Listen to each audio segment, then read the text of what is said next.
Hey y'all, Cookin' Savvy here. Let's talk special desserts for a minute.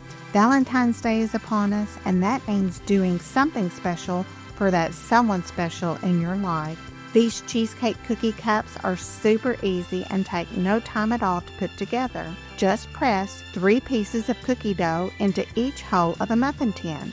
Bake at 15 minutes at 350 degrees. Let them cool for 5 minutes, then press a shot glass into each hole. Let them cool for 5 more minutes and then place them on a rack to cool completely. For the filling, mix together cream cheese and powdered sugar. Then mix together sugar and heavy cream. Now mix both mixtures together and spoon into the cooled cookie cups. For an extra wow, pipe a pretty edge around the cup and top with crumbled cookie pieces or sprinkles. Now that's what I call a super special dessert. Please don't forget to hit like and subscribe. Until next time, I'll be doing my best at Cookin' Savvy.